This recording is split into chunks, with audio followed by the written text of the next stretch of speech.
Assalamualaikum warahmatullahi wabarakatuh. Alhamdulillah wa syukurillah, la haula wa la quwata illa billah. Allahumma sholli ala Muhammad wa ala ali Muhammad. Baik, kembali lagi dengan saya Alfa Alfian Nur. Pada kesempatan hari ini kita akan membahas tentang tauhid rububiyah. Nah, pada tauhid rububiyah ini terdapat di buku pendidikan akidah akhlak. Nah, pada bab 2 nanti kita akan membahas tentang tauhid rububiyah. Di sini saya akan sedikit menjelaskan mengenai tauhid rububiyah ini. Nah, mengenai mungkin nanti pengertian atau dalil-dalil tentang tauhid rububiyah ini. Baik, sebelumnya kita buka untuk tujuan pembelajaran. Yang pertama, melalui pembelajaran ini peserta didik dapat memahami tauhid rububiyah. Yang pertama. Yang kedua, dengan melakukan penelusuran berbagai sumber, kita bisa cari mungkin di internet atau di buku atau dimanapun secara mandiri, peserta didik mampu menemukan dasar hukum dalil. Nah, tadi dalilnya itu. Dalil itu kita bisa temukan di Al-Quran ataupun hadis-hadis yang sahih. Dan dalil akli itu adalah dalil secara rasional atau pemahaman. Jadi ketika tentang tauhid rububiyah itu kita dikenalkan dengan memudahkan untuk memahaminya itu dengan cara pemikiran kita. Nah, itu secara akli. Kita lah sedikit membahas apa itu arti dari tauhid rububiyah. Tauhid rububiyah adalah kepercayaan bahwa Allah adalah satu-satunya pencipta, pemelihara, dan pengatur alam semesta. Nah, jadi pengertian dari tauhid rububiyah secara umum adalah kepercayaan bahwa Allah satu-satunya pencipta, pemelihara, dan pengatur alam semesta. Nah, adapun kayak matahari, bulan, bintang, bumi, atau pegunungan atau tumbuh-tumbuhan lainnya itu adalah bukti dan tanda adanya Allah Subhanahu wa taala. Nah, dengan adanya bukti itu kita yakin bahwa Allah Subhanahu wa taala itu adalah satu-satunya zat yang perlu kita pahami atau kita yakini. Nah, ini sebagai pembuka untuk materi kita tentang tauhid rububiyah.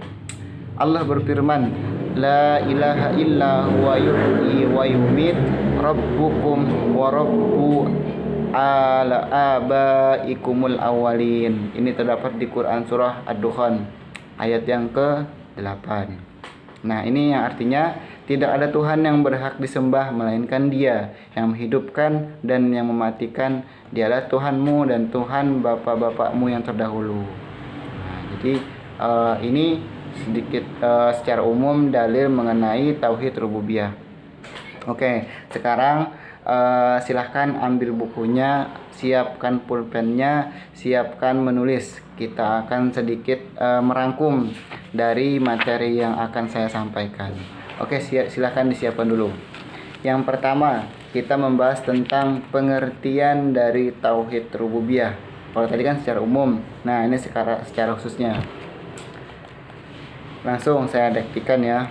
Inti dari iman kepada Allah adalah tauhid.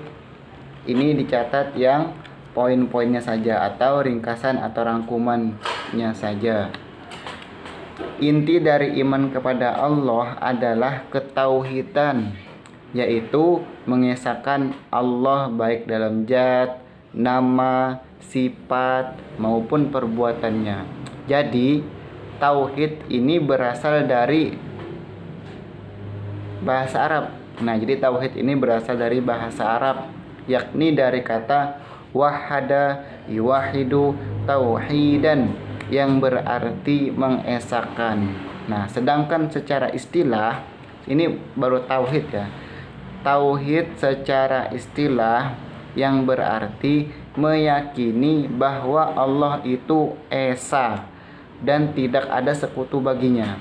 Artinya tidak ada sekutu baginya kecuali Allah. Tauhid juga bermakna bahwa hanya Allah lah satu-satunya zat yang berhak disembah. Artinya tidak ada zat lain yang maha segalanya, hanya Allah Subhanahu wa taala. Nah, itu dari pengertian tauhid kalau mau diringkas. Adapun kata dari rububiyah adalah mencipta, memberi rezeki dan mengelola. Nah, ini arti dari kata rububiyah. Yang pertama ada mencipta, memberi rezeki dan mengelola. Ini dari pengertian dari rububiyah.